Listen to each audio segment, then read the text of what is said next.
Welcome to the Besties with Breasties podcast. Sarah Hall here. I am a certified health and wellness coach, athletic trainer, mom, and breast cancer survivor. I help women overcome their own mind drama to make mind shifts that open up the possibility for their most empowered and energetic life. And I am Beth Wilmus, author, speaker, and founder of a human investment organization, otherwise known as a nonprofit, called Faith Through Fire. Our mission is to reduce the fear and anxiety that breast cancer patients feel and replace it with hope and a path toward thriving. This podcast is about our experiences with breast cancer and life after as young survivors and moms.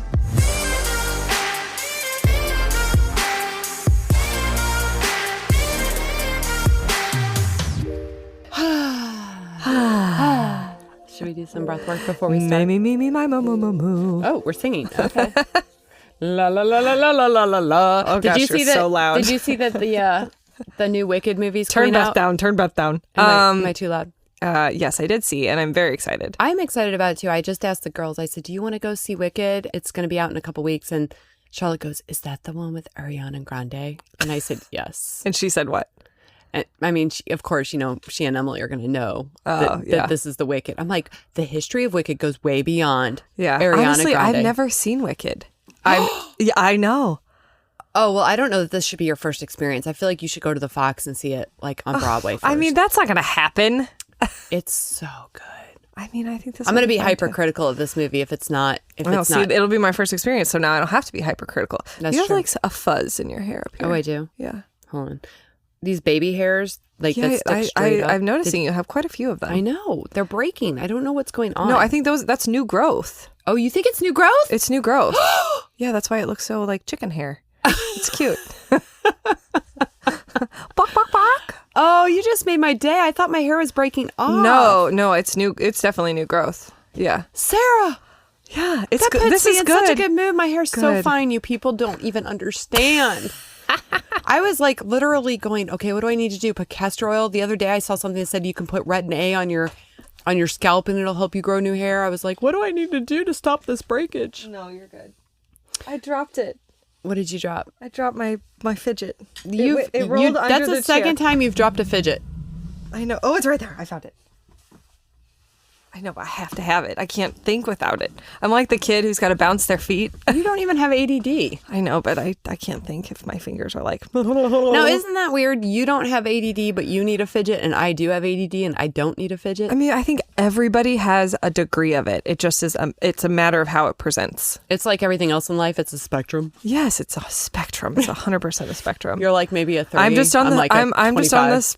Yeah, I'm on the fidgety spectrum. You're on the fidgety spectrum. Yeah. That's so true. Maybe what can help. Actually, I just saw this. You know that guy, Gary Brecka? He's all over social. He's one of those... Is he the guy that came from life insurance? No, he's one of those longevity guys. Okay. You know, where he's all in. Hydrogen, water, cold plunge, do all the things. You got to go out in the grass and get sunlight first thing in the morning. And it's just like, who lives like that kind of guy? But he caught my attention because I was scrolling through and there was a reel about anti-inflammatory foods helping ADD.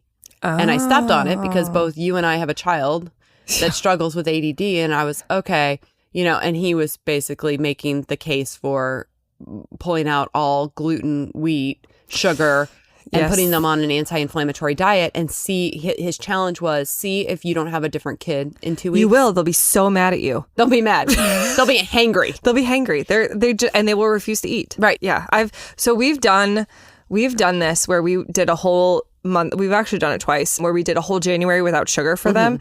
And the first time we did it, I think I've talked about this on here before. The first time we did it, Piper was doing so well. I was like impressed. And then I get this message from her kindergarten teacher. So she's in 4th grade now. So this is how long ago it was. And she said, Piper told me that you guys were doing a whole month with no sugar. And she said, that's so impressive. And she goes, what's really funny is that she was telling me this as she was eating a chocolate chip muffin at school. And this is when I discovered she was spending her lunch money on chocolate chip muffins. And I was like, oh, that makes sense why she hasn't been eating breakfast at home and why she is doing so well. Because she's getting her sugar fix literally every morning. Everywhere. Well, my son's the same way. He's in high school now and they have vending machines in high school. Yeah. And good luck trying to control that monster. Yeah. Like I literally thought I had a lockdown on his, money. But he finds quarters in random places and is able to get his junk food fixed otherwise. Yeah. So today we're going to be talking about anti-inflammatory foods and diets focusing on reducing chronic inflammation in the body. We kind of talked about inflammation, how it's bad. Yeah. And you know, food is medicine. I do believe that. Do you believe that? Duh. Yeah. Yeah. Maybe not food in today's society, but yes, I think the right foods.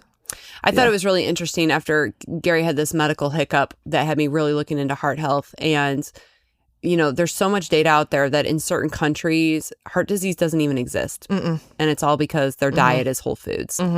And if that doesn't tell us everything we need to know about how we should be eating and what should be allowed, I don't know what else is. Right. You know? Yeah. We're just so driven to shop the inside of the grocery store. But I mean, even think about this. If you're on the outside where you're supposed to be, but you don't buy organic, now you're eating pesticides. So for example, my son's 15 years old. He has ADD. He doesn't love to eat healthy. But for a while, he was telling us, Mom, I'm allergic to apples. And I was like, no, you're not. You're not allergic to apples. You grew up eating apples. You know, as a baby, you ate apples. You're not allergic to apples. And he said, no, I'm serious. Like every time I eat it, my throat feels full and like I can't breathe as well and this and that. And I thought he was just pulling his usual BS. Yeah. And so I'm like, you're fine. The next time he ate an apple, he comes to me, he goes, am I fine? His face blew up. Like his lips were swollen. His eyes got all puffy. And I was like, oh my gosh, he's developed this issue with apples. No, you know what it is? Non-organic apples. Wow. If he eats an organic apple, he's fine. If he eats anything else, because I'm assuming of the substance they put on the apples to make them shiny or the pesticides that they use, he blows up. Yeah. That is scary. That is absolutely terrifying. If you didn't have an outward expression of what these chemicals are doing to your body, you would never know. And I think that's where we are. People are consuming these things, not having an outward expression of their danger. Well, I mean, something similar happened to my daughter, but this isn't food. This was a product. But I think anything you put in and on your skin, her lip blew up when she didn't use something she had got a new lip oil for her birthday from a friend, and she was using it like every single day. And she woke up one morning and it looked like she had the worst lip filler injection You sent ever. me the picture. It was really scary. She didn't go to school because it was that bad. It was like the top lip was almost touching her nose. It was so terrible. So and don't you feel like a little bit like people will roll their eyes at you and act as though you're being overly dramatic until something bad like that happens where I'm like, where you have proof. Yes. Again, you have to have proof before people take it seriously. Like, oh, maybe this isn't good for you know our children's growing bodies. Yeah, not the massive rise in childhood cancer and obesity. And obesity is not enough. Oh my gosh. Yeah. So, I mean, obviously, chronic inflammation, we talked about this before, but it's linked to various health issues, heart disease, diabetes, cancer. And the medical system is just not focused on it. When Gary had his heart scare and he was in the hospital for days, they were treating him as though he had a heart attack, and they were feeding him pudding and soda and ice cream. And it's like at the very basic level, what are we doing here, people? Right. If you're in the hospital with a heart attack, you don't feed patients that kind of food. We're not making the connection. We're not making the connection at all. So today we're going to talk about benefits of an anti-inflammatory diet. And then key anti-inflammatory foods. And the role of antioxidants, phytochemicals, and fiber in cancer prevention. Oh, fiber. Fiber. So underrated. But before we do that, let's hear from our first sponsor. Are you feeling scared, overwhelmed, or lost post-treatment? Do you want to reclaim your life and thrive even better than before breast cancer? Faith Through Fire Survivorship Bootcamp is designed for breast cancer survivors who are committed to living their fullest lives. If you're ready to leap forward, seize personal growth, and redefine your journey, this bootcamp will provide the path. You might benefit from our bootcamp if the excitement of completing treatment has worn off, leaving you feeling unsure about your future. You feel confused by your new post-cancer identity and struggle to accept your, quote, new normal. You want to enjoy life again but feel stuck in a cycle of negative emotions. Or you feel disconnected from yourself, others, or God. Our bootcamp offers a structured roadmap that delves deep into 4 key areas crucial for post-cancer recovery and thriving: understanding trauma, cultivating a fighting spirit, managing anxiety and intrusive thoughts, and redefining and reshaping your identity so you can rediscover your joy and purpose in life.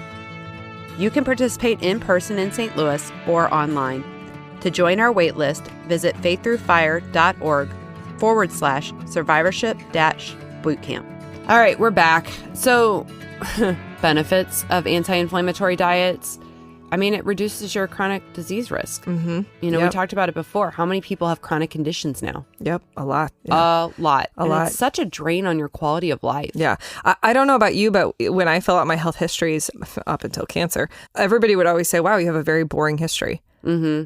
Like, it was a surprise. And how old were you? My late 20s, early 30s. And people were surprised at how little you had on your medical history. Yeah. Isn't that something? Yeah. Very telling. Yeah. Also, these anti-inflammatory just way of eating lifestyles help improve your gut health. So you're getting all that fiber from your vegetables and your fruits, legumes, whole grains, and whole grains not being like white flours. That all like more like quinoa? Yes, quinoa or like the millets or the what's the name of the one? Flaxseed. Like that all falls into there. But that all helps promote healthy gut bacteria and reduce gut inflammation. And your gut, you know, they say that's the second brain. So if you're experiencing brain fog, a lot of it is tied to your gut. Mm-hmm. I mean, they're talking about it more and more, right? More on the holistic side than on the actual medical side of, you know, how is your gut health affecting every other system in your body? But I think, you know, we have a chronic issue with lack of fiber in our diet. Yeah. And lack of biodiversity. Yeah. You know, we're not eating a bunch of different fermented foods that promote that growth. Then we're trying to get it through pills like probiotics and, you know, whatever. But it's just, you can't fix everything with a pill. And I think that's the point. Yeah. When you eat an anti-inflammatory diet, you have better mental health.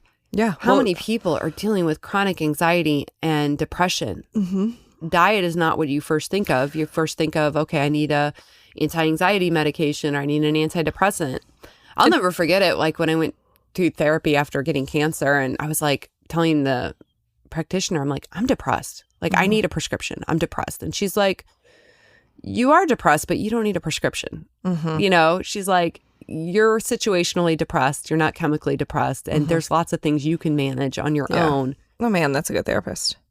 Yeah. I mean, not vilifying the therapists who do prescribe because some people are. No, some people need it. Yeah. You have to have it, right? And you definitely don't want to wait until you're in this deep, dark hole and then try to dig your way out. Yeah. But it definitely stayed with me that she wasn't immediately like, here, take a pill to fix all your problems. Yeah. But I think it's interesting that a lot of studies suggest an anti-inflammatory diet can help reduce symptoms of depression and anxiety by improving your brain health and reducing oxidative stress.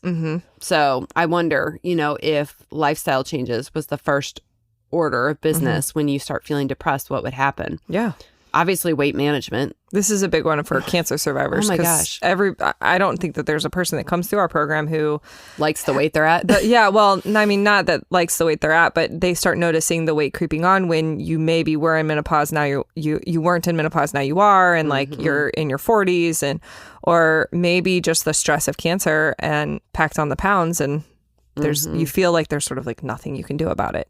Yeah, and I think there's a difference too. Like I've had to come to terms with the fact that as I'm older, a healthy weight for me at this age is not the same as the healthy weight that was for me at 17. Right. So there is a little bit of mental health work you have to do to realize that it's probably unrealistic. You know, I went through cancer 8 years ago.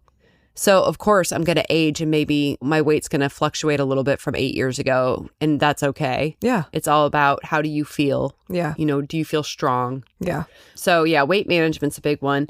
There are anti-inflammatory foods that you can introduce to your diet. And this is what I've tried to kind of coach my husband on is that he hates restrictive diets, right? He hates feeling like I can't have something. It just really toys with him mentally and makes him feel depressed and not at all interested in improving his health.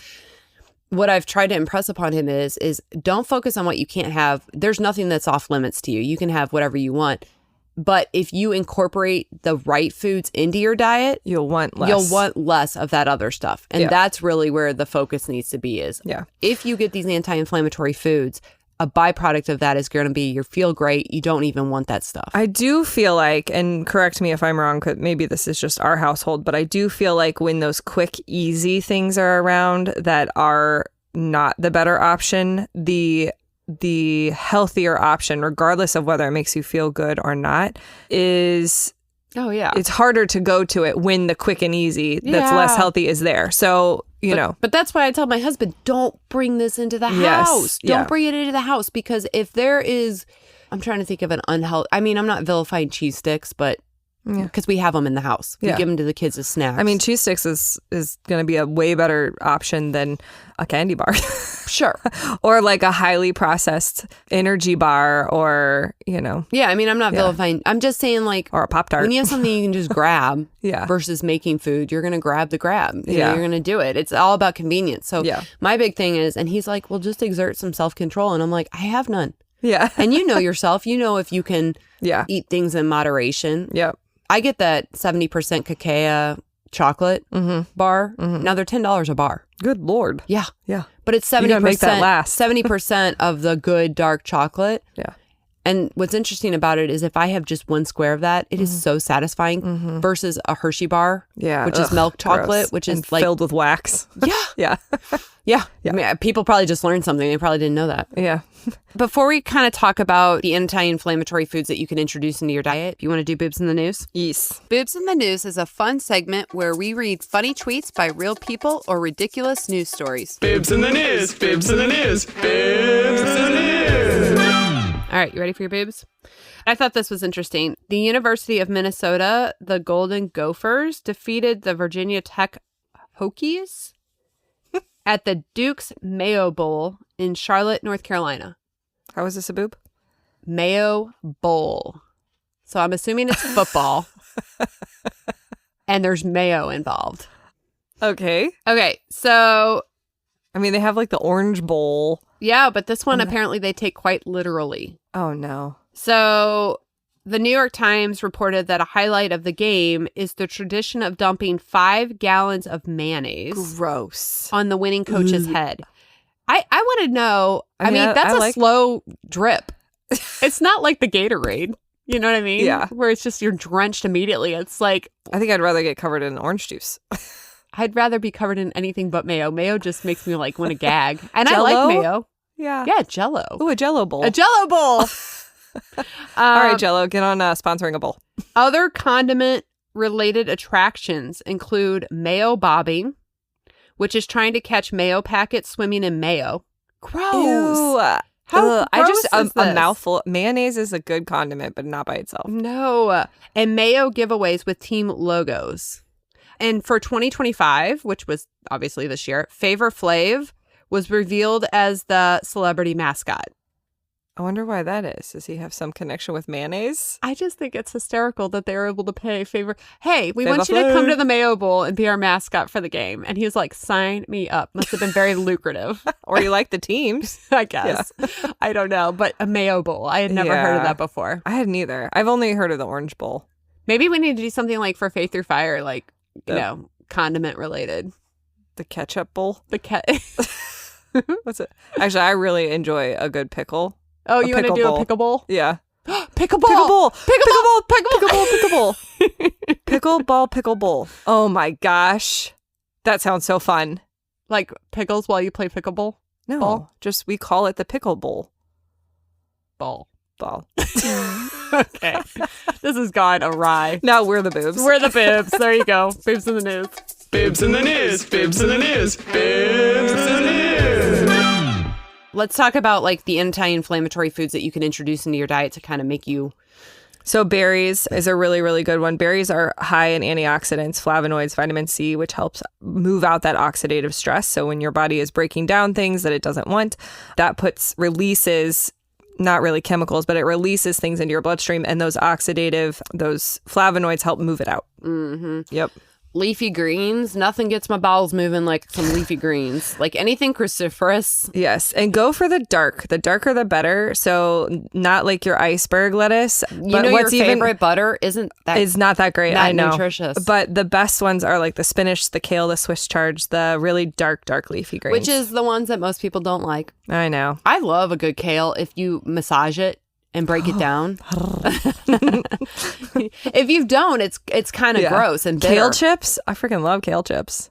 You know how much kale you have to freaking, put in the oven. I know, but to if get you want some something crispy, Yeah, no, you're right. I know you make those all the time. Fatty fish. So this is the salmon, mackerel, sardines. And if you don't I have not figured out how to eat sardines. Oh, gross. Gross. That's just like a perception This thing. is why we have the omega-3 supplements. Right. There's so many anti-inflammatory properties in this, and fish specifically, because so much of our processed foods has omega-6 fatty acids in it. And there's something about the balance between omega-3s and omega-6s in your body. And when your omega-6s are high, that's when your inflammation is high. Yeah. So if you don't balance it out with the omega-3s, then that's bad. That's bad news bears. Yeah. Tomatoes. Oh, let's talk about nuts though first, because they're high in fiber. Yeah, they're high in fiber. I think I just read that, flax seeds are amazing. Because they have the estrogen. They have estrogen, which for your estrogen positive people are going to freak out about, but good estrogen is good for you. It's brain protective, it's heart protective, it's bone. It's a phytoestrogen. It's a phytoestrogen. That's the kind you want. Yeah. Not a xenoestrogen. Which is what gets us sick. Yeah. You know, I actually this is a detour, but I have the Yucca app and I use CeraVe lotion and I put it into the Yucca app and it said that it has bad estrogens in it. And I was like, that's dermatologist recommended. Like I was ticked. Yeah. I was like, I've been putting this on my skin and my girl's skin now for years. So we should it was healthy. Divert for a second and talk about the Yucca app. I know that I switched from using what was it before? Skin Deep from... I don't know. You had a lot of them. Skin Deep from, oh gosh, I can't remember the name of the website. But anyway, it was sort of like touted as being the best one. And then I read some things about it being you could pay to get your stuff on there. Yeah, stuff on there. So I did switch to the Yucca app, and my daughter has it on her phone. And what's really nice is I know that skincare is really, really popular with a lot of the younger girls right now. So our rule in the house is she can spend her money on whatever she wants to, but if it comes in the house, it has to be Yucca approved. And if I find one that's not Yucca approved, I'm allowed to just throw it away, which feels like a little bit scary. But after her lip scare, I was like, no, why are we going to make this a thing? So the Yucca app. Question though. Like, do you have to pay for her to have it too? No, it's so she's on my family thing. So any apps that I have, I can approve to download on her phone for free. Oh, so we need to get together offline on that, because the whole reason I don't have it on my daughter's phone is because I thought I'd have to pay for the app again. She just have to have family share.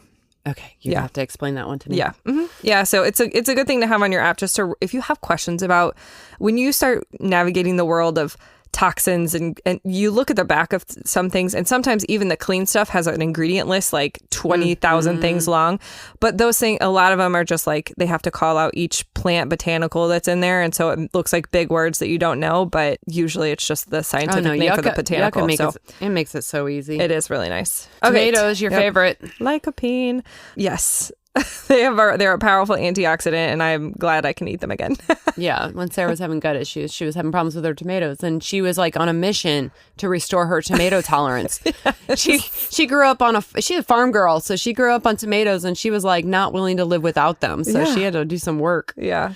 Olive oil. Extra virgin olive oil has high anti-inflammatory compounds. Just be careful, because when you cook at high temps with it becomes toxic, right? So the better cooking oil, a lot of people will try to cook. I, myself included, for a long time cooked with high or extra virgin olive oil, but it has a very low smoke point. So when it becomes toxic, when you actually cook with it, I mean, I don't know that I would call it toxic, but it's not good for you when you high heat it. So the better oil to cook with would be an avocado oil or a coconut oil.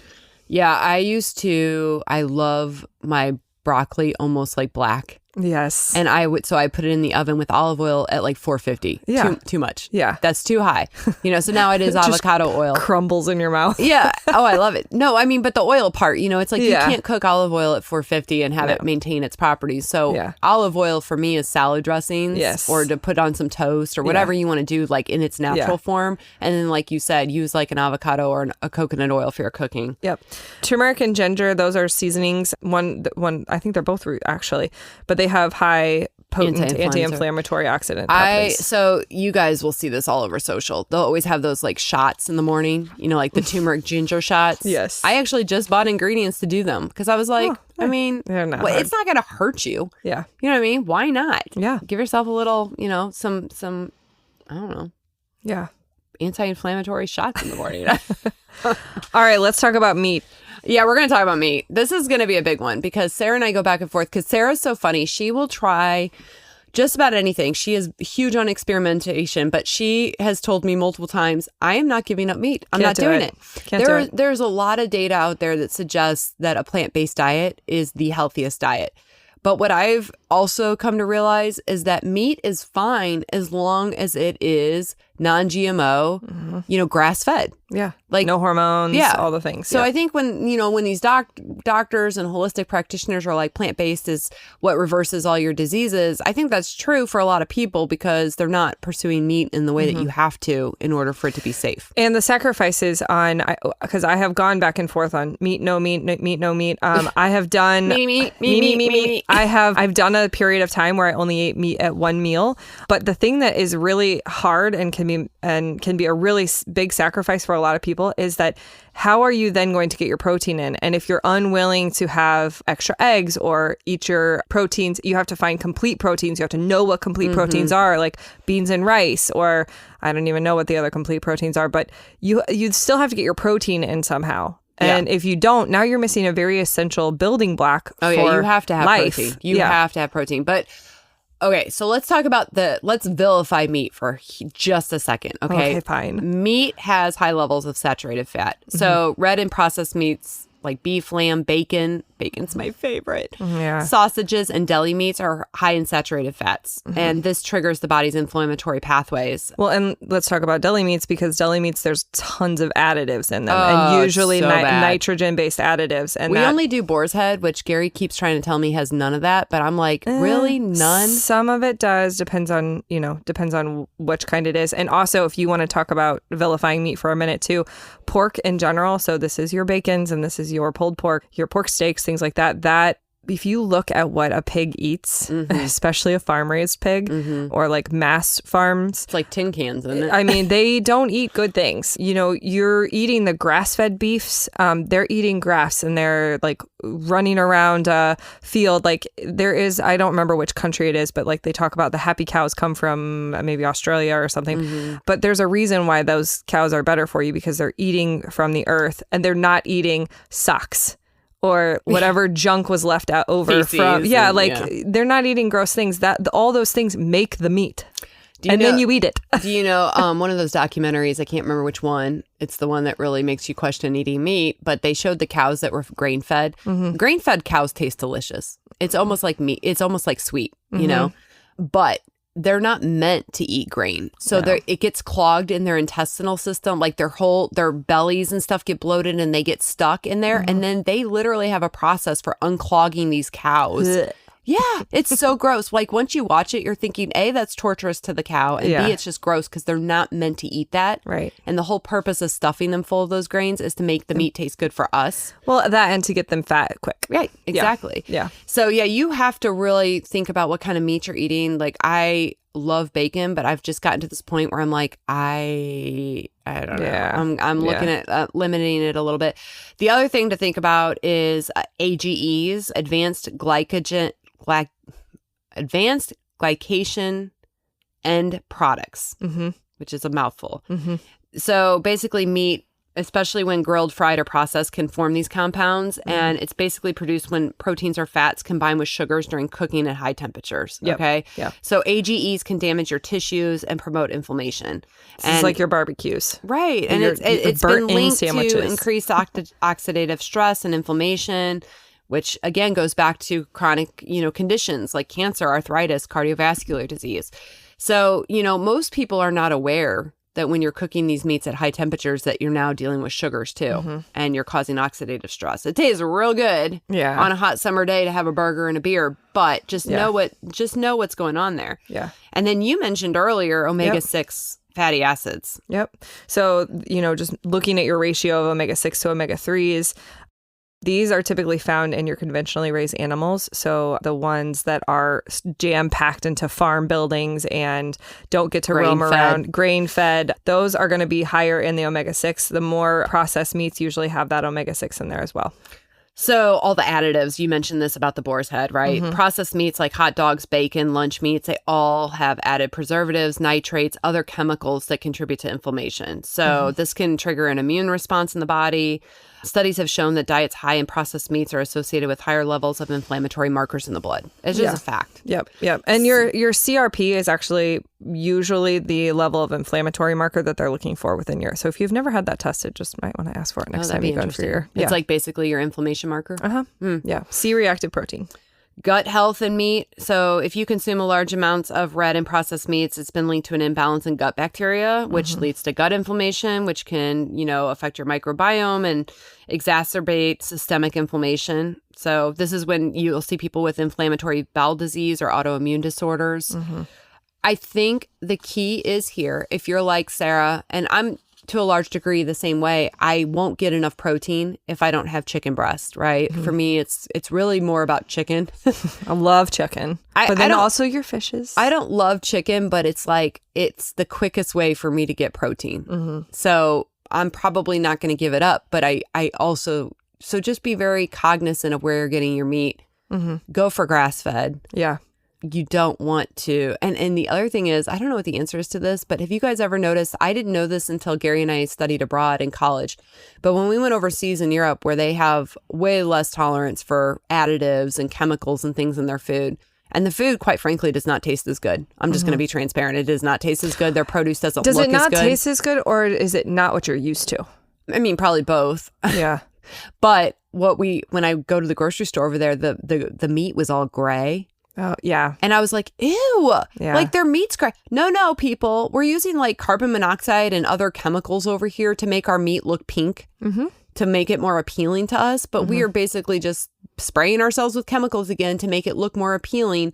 Over there, they're not allowed to do that. Yeah. So the meat looks like ground up meat. It's gray. It's gross, and they're not allowed to use all these pesticides on their fruit. So their fruit looks a little more bruised and not as fresh and not as shiny. And you're sitting there thinking, gross, their food over here is so gross. No, their food is just normal.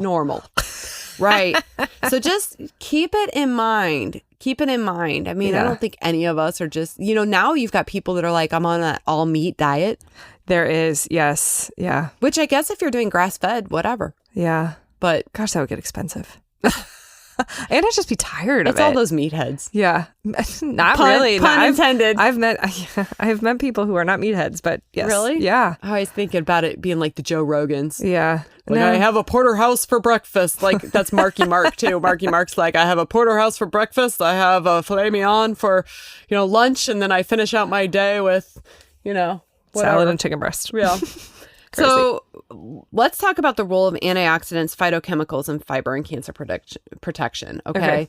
Antioxidants protect cells from damage. That's the short of it. Yeah. And we've mentioned that before. So these are antioxidants are going to be in your berries, your strawberries, blueberries, things like that. They neutralize free radicals. So free radicals cause oxidative stress, leading to damage of your DNA and cancer. Yeah. And antioxidants protect against this. It's a no-brainer, people. They're also awesome for your skin. Vitamin C, E, selenium, all those things that you find in your skincare products. Yeah.